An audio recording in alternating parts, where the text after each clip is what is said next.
Hi everyone, before I start today's video, now there is a possibility that you can talk with me directly. You just have to simply go on www.nikshala.com, book an appointment, and I will get in touch with you directly. Now sending an email and back and forth can be done, of course, but again my team members handle all of that. If you want to talk with me directly, please book an appointment on nikshala.com. Let's start today's video. Alright guys, welcome back once again. So I'm sitting here with Amit for the very first time on my channel. I've brought someone who is a UX UI designer. He's here to share his experience of how he got a job. He's been working in Germany for the last 2 years now. He's not a new guy. So I have a lot of hopes and expectations from you, not just to talk about how did you reach here, but also what is really happening in the field of UX UI here in Germany or Europe for that matter. Why don't you just go ahead and introduce my audience? What background do you come with?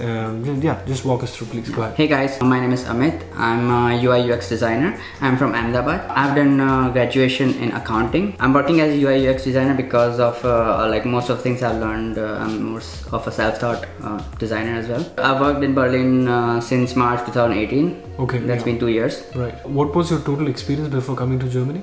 Before coming to Germany, I was working since 2010. So like I started as a designer from 2010. Like, okay. But I can say that I have a professional experience of 8 years. 8 years before coming to Germany. Yeah. Total experience now what you have is of 10 years. Yeah.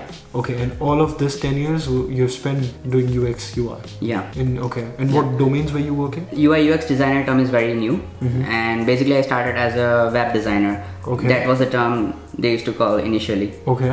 And basically my initial job was to convert design a website in Photoshop and then slice it Wow. to HTML. Wow. So basically web designing. Amit, what are your core skills? So my core skills include UI designing, which is a user interface design. So designing anything that goes in a web page or apps, you can say. Correct. Another is a UX designer, which means user experience designer. It's more about how you feel about when you are using certain apps or certain websites. Correct. Which is more technical, like we can go in the details later. Another one of my skill is HTML, CSS, which is a bit of coding part as well. Mostly design thinking and also keeping up with trends around what's going on design industry. What tools do you know when it comes to UX UI? What were you using in India? What are you using right now? Can you just tell us? Yeah. So when I started as a designer, there was Photoshop for designing, and there was a Dreamweaver for coding a website. Okay. So you design a website in Photoshop and then you code it in Dreamweaver, which creates HTML and CSS, which is a front-end programming for creating a website. Right. So making it interactive and like uploading it to the server. Right. So basically, web design. There was an era of web design, and later when companies like Google and Airbnb, Facebook, Instagram, during that time the tools started changing. So after Photoshop came Sketch app, which is more vector based tool, and it's more lightweight than Photoshop. Photoshop is mostly for photo retouching and stuff, but now the Sketch app is more focused on designing digital products. Right. And nowadays there are also multiple designing apps. One is Figma, which is a web-based tool, which is becoming very popular in Silicon Valley. Okay. For tech companies. Right. We are currently using Sketch app at our company, and there is also one more tool, Adobe XD from Adobe, and this is just for designing tool, right? So if you are a designer at the company, what do you use for designing? Currently we use Sketch. Other companies may use Figma. Each tool has their own perks and cons as well, right? Right. And there are also other tools if you go more broader in the designing. After designing, you want to try out how design functionally works, right? Correct. So which more comes to interaction design. So there are also a lot of tools for interaction. One is After Effects, which is more very technical. Like there's a big learning curve in After Effects. Okay. There are some lighter tools, which one of them is a Principle, which is mostly for designing designing animations of the UI. So for example, if you are designing an app and if you click a button and then there is a modal comes up, right? So if you want to design that interaction, right, you use that Principle. Okay. Yeah. Okay. Wow. So there are a lot of technicality in designing interactions. Right. Would you say, again, very subjective question, and all of these tools, what you named, it has their own complexities. But would you say that you know all of them 5 on 5? No, I mean, it depends on how long you've been using that tool. Right. And how interested you are to improvise yourself for that tool. See, I think as a non-IT guy, what I understand, what you're trying to say is you need to understand the business model. You need to understand the bigger picture of your existence in the company. You're designing a product which is the face of the company. Right? It's a very serious job, I'm sure. And if you don't understand that, you kept saying design thinking. If you've not done any research, if you've not done your homework, please do that. When I was studying here in Germany, I had to go through a workshop. Because it's so much important, and that's what psychology and that's what customer experience comes into picture. Again, I don't want to get into that side of the discussion, but please take care of all these points what he's mentioning here. Try to be 5 on 5 somehow.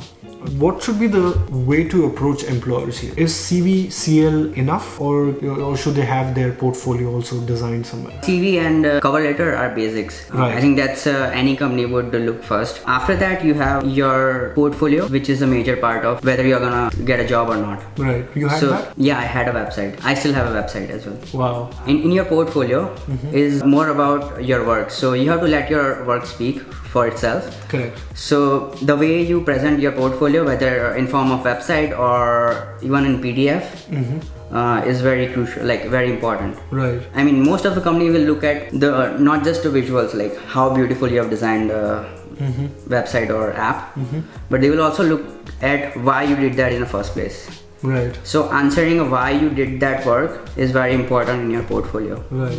Amit, let's go on the juicy part of our discussion now, which is how did you get the job? What happened during the interview process? How many rounds of interview you had to go through? Now it's been a while now. It's been 2 years now. 2 years back he gave his interview. So just try to walk us through what procedures you had to go through. How many rounds of interview did you give?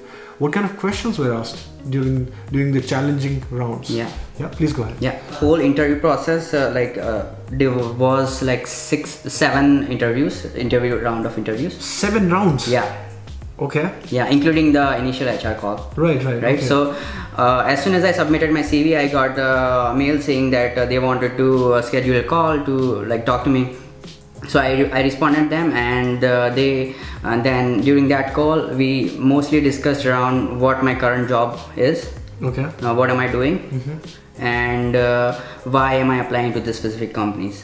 What's the main reason? Typical HR round. A typical HR round. The next email I got that they were happy with the call, and then they will now want to have one interview with lead designer over there for a task. In that interview, basically we just discuss what we discussed earlier, like what am I doing in the company. Right, just the way we discussed. And also what are the products I'm designing, some things about my portfolio.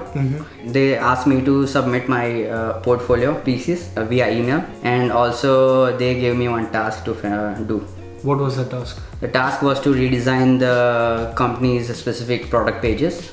Interesting. Okay. And then they wanted me to submit that task. And this was third round? This was second round. Second round? The second round you got this task? And third round was? Third round was more about product person. So I think third round I was interviewed by a product manager of the team I was about to work. And after that was a cultural fit round. Okay. And this was done by a design researcher over there. Okay. And it was more about what my personality is and how am I gonna fit in the team. Right. So it's more about how good you are working with your team and other stuff. The fifth round was my portfolio review with the design team. So there were 3 designers. Okay. And basically they were just asking me to go through my portfolio and why I did my work. And is this the round where they also checked the challenge what they gave you in second round? Yeah. So I think these 3 rounds were the result of because they liked my challenge. The way I solved it. Yeah. Right. But during this round, it was my portfolio round, and also they asked me what was my approach solving this challenge. Right. Yeah. Right. And the last round was with CEO of the company. Okay, makes sense. Yeah, which is more about business aspect of the designing.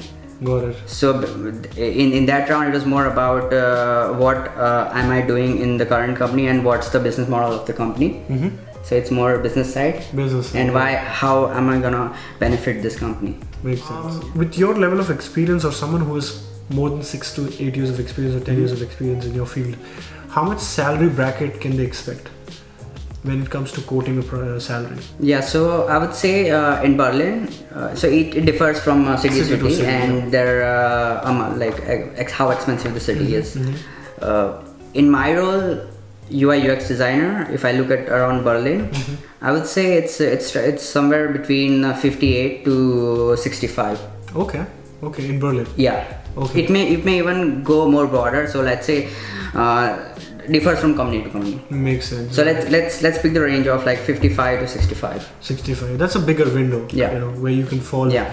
And anyone who's between 6 to 10 years of experience. Okay. Where is this UX UI design heading in future? You're the professional who's working in the industry. How are you going to keep yourself relevant for next 5-8 years? The way I see a design growing in future is there are going to be a lot of machine learning and data analytics part. There are multiple paradigms of within the design. Got it. That you have to keep in mind while working for big like tech companies and startups. Right. Designing is the one part, business part is another. Right.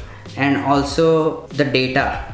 Because nowadays companies are moving toward more customer behavior. Companies like Netflix and YouTube and Google, they are more relying on data. You also have to have some knowledge in that area. See, what I understand, we're going to end the video after this, is try to look beyond your everyday work, what you're doing. Try to get involved with the project management part or product development part, or try to get involved with the business plan or the business development team of the company, so that you can look at the whole business as this broad view than just doing your own job of I'm just doing a design thing here, right? And here in Germany, as far as I have seen here, I'm involved with a lot of companies also.